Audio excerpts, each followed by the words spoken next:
Hello, আশা করি সবাই ভালো আছেন। আমরা যারা সাধারণ মানুষ রয়েছি, আমাদেরকে বেঁচে থাকার জন্য প্রায় প্রতিদিনই লড়াই করতে হয়। নিজেদের সুস্থভাবে জীবনযাপন এবং নিজেদের ফ্যামিলিতে কন্ট্রিবিউট করার জন্য নিজেদেরকে সুস্থ থাকা, বেঁচে থাকা এগুলার খুব প্রয়োজন। এইজন্য আমরা সামাজিক, অর্থনৈতিক বিভিন্ন ধরনের প্রবলেম ফেস করে থাকি। তবে এর মধ্যে সবচাইতে গুরুত্বপূর্ণ এবং সবসময় গুরুত্বপূর্ণ যে প্রবলেমটা ফেস করতে হয় সেটা হচ্ছে অর্থনৈতিক প্রবলেম।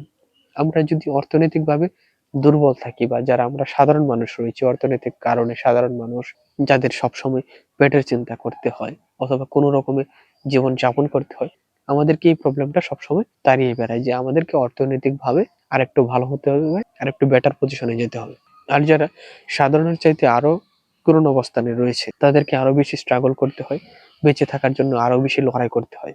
তেমনি কিছু বেঁচে থাকার লড়াইয়ের মানুষের গল্প হচ্ছে ৫৫ অথবা 55, যেখানে আমরা বেশ কিছু মানুষের গল্প দেখি। যদি এখানে আমরা পরিচিত মুখ হিসেবে ইমরান হাশমিকে দেখতে পাই, যদিও ইমরান হাশমি এখানে মেইন ক্যারেক্টার না, মেইন ক্যারেক্টার হচ্ছে 55 নামের বা ওই সিরিয়ালের যে ছেলেটা থাকে আশুতোষ, তার দৃষ্টিতে দুনিয়াকে দেখা এবং তার দৃষ্টিতে আরো বেশ কিছু মানুষের জীবন দেখা, যে তারা কিভাবে জীবনযাপন করছে এবং সে এর মধ্যে কিভাবে টিকে আছে। সেই ৫৫ বা 55 নাম্বারের যে ছেলেটা, সে একজন পকেট মার, যে ইমরান হাশমির আন্ডারে কাজ করে এবং সে পকেট মারে বিভিন্ন ধরনের টাকা পয়সা এনে সেগুলো ইমরান হাশমির কাছে জমা করে এবং এর বিনিময়ে ইমরান হাশমি এদেরকে খাবার দাবার বা প্রোটেকশন দেয় এবং এনজয় করার জন্য টাকা পয়সাও দেয়। এবং সেই ৫৫ নাম্বার ছেলেটার দৃষ্টিভঙ্গিতে তার এই পকেট মারার কারণে আরো কিছু যারা ভিকটিম রয়েছে তাদের কিছু জীবনের সাইড এই সিনেমাতে দেখানো হয়। এই হচ্ছে সিনেমার প্লটটা। আর এখানে যদি ক্যারেক্টার বলি, সেই আশুতোষ নামের যে ছেলেটা রয়েছে এবং ধনশ্রী রয়েছে এবং একটা ইম্পর্টেন্ট ক্যারেক্টার হিসেবে, যদি অল্প পরিমাণ সময় রয়েছে বা স্পেস পেয়েছে সিনেমাতে, তারপরে ইম্পর্টেন্ট ক্যারেক্টার হিসেবে আমরা দেখি ইমরান হাশমিকে, যে এই ব্যাপারটা কন্ট্রোল করে, এই যারা পকেট মার রয়েছে তাদেরকে কন্ট্রোল করে এবং তাদেরকে প্রোটেকশন দেয়। এইখানে ইমরান হাশমি, আশুতোষ বা এই যে ধনশ্রী বললাম, এছাড়াও যেসব ক্যারেক্টার রয়েছে সবারই তাদের ব্যক্তিগত কিছু প্রবলেম রয়েছে, যেগুলার কারণে তারা বিভিন্ন সময় স্ট্রাগল করে যাচ্ছে।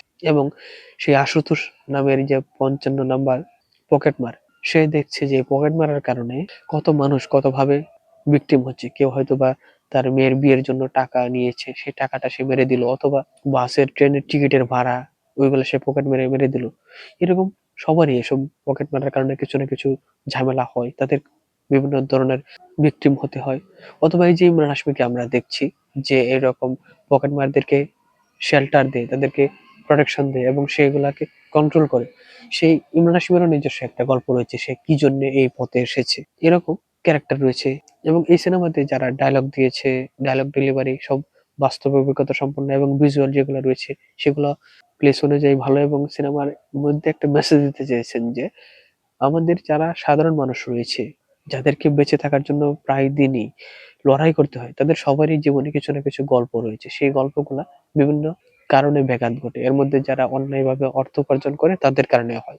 আবার যারা অন্যায়ভাবে অর্থ উপার্জন করে, সেটা ছিনতাইকারী হোক বা তাদেরকে শেল্টার দেওয়া লোকজন হোক, তাদেরও কিছু না কিছু কারণ থাকে যে কারণে তারা এসব রাস্তায় নেমে পড়ে এবং তারা এসব অন্যায় বিবেচনা না করে কাজ করতে থাকে, এসব অন্যায় করতে থাকে। সবারই কিছু না কিছু গল্প থাকে। সেই গল্পগুলা পরিচালক একসাথে এইভাবে এই ৫৫ নাম্বার ছেলেটার মাধ্যমে দেখিয়েছে যে মুম্বাই শহরের যারা রয়েছে, যারা দরিদ্র মানুষ বা মধ্যবিত্ত, তাদের অবস্থা কি, তাদের অর্থনৈতিক অবস্থা কি, এই ব্যাপারটা দেখানো হয়েছে। তো অনেকগুলা পজিটিভ সাইড বলে ফেললাম। আমি যদি নেগেটিভ সাইড বলি তাহলে বলবো এই সিনেমাতে যেহেতু ইমরান হাশমি ছাড়া ওইরকম পরিচিত ফেস নেই, সেই হিসেবে গল্পটা আরো দ্রুত দেখানো যেত এবং এখানে হিউমার রসগুলো আর একটু দেখানো যেত, যাতে একটু ডার্ক হিউমার যদি দেওয়া যেত তাহলে হয়তোবা গল্পটা দেখার সময় আমরা আর একটু বেশি এনজয় করতাম।